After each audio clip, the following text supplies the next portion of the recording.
Hey guys, welcome to day 2. Isn't that a beautiful painting? It's amazing. It's that every day it starts with the sun and ends with the sun. Sunrise and sunset. Hope the fast is treating you well and that you pick something that really is helping you to disconnect from the world and connect to God. You get to ride with me for a second and I'll tell you a little story. Oh, it's amazing. It's down here by my house. All right, so you can ride with me for a minute. Hope you pick something that is really helping you to just press into God. There's so many things in our life that is just, everything is permissible, but not everything's beneficial, right? So we all have probably a list of stuff like that. So hope it's not complicated and you picked a few things that you can intentionally do each day. I know I am picking a few things that are definitely taking me away from all that God says who I am and who He's called me to be. But I had a question for you, similar to that sunset.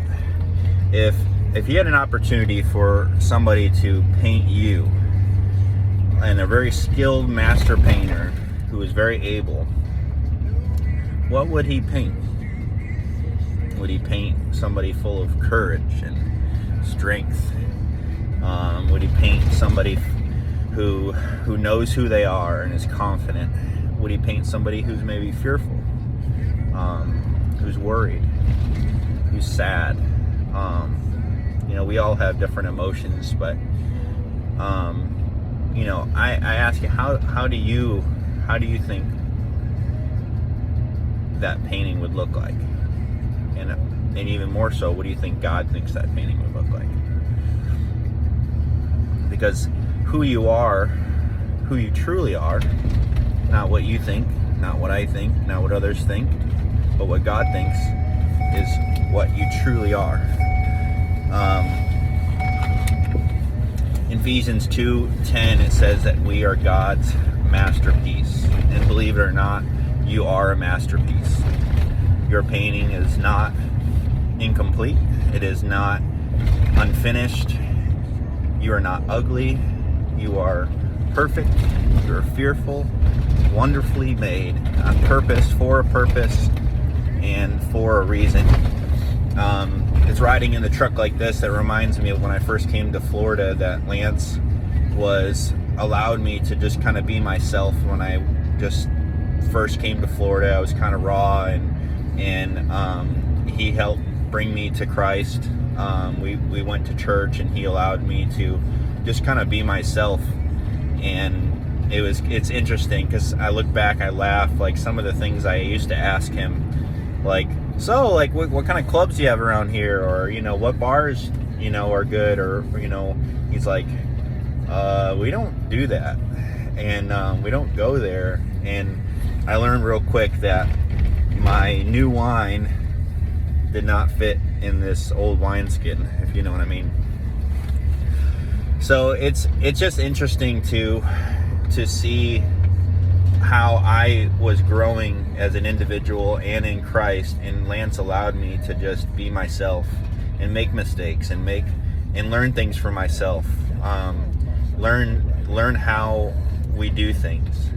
And that, I was watching a YouTube video recently, and it was about like a master crafter, like a guy, a really skilled guy. He took an abandoned house, and when he was done, he completely made it like a masterpiece. He even took the detail and put it into, like, he cut down a tree and used the stump and made a chair.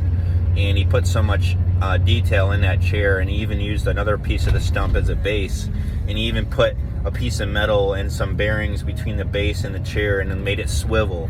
Like, he put a lot of effort in those things, and just something that was just a stump. And God has also took us, and He's created us anew in Christ. We have everything that we would ever need in Christ. We are complete 100%. We are a masterpiece. We're one of a kind. And so, like, what do we have in Christ? Like, how does he view us? Just some notes I took. In 2 Peter, he says, by his divine power, God has given us all we need for living a godly life. And he's really set us up for success, guys. Like, it is a total win on how intricate God has put everything in place for us to live a life that for him. And so what do we have in Christ? We have the divine nature of God. We have the divine nature of Christ living in us. And we have a new birth.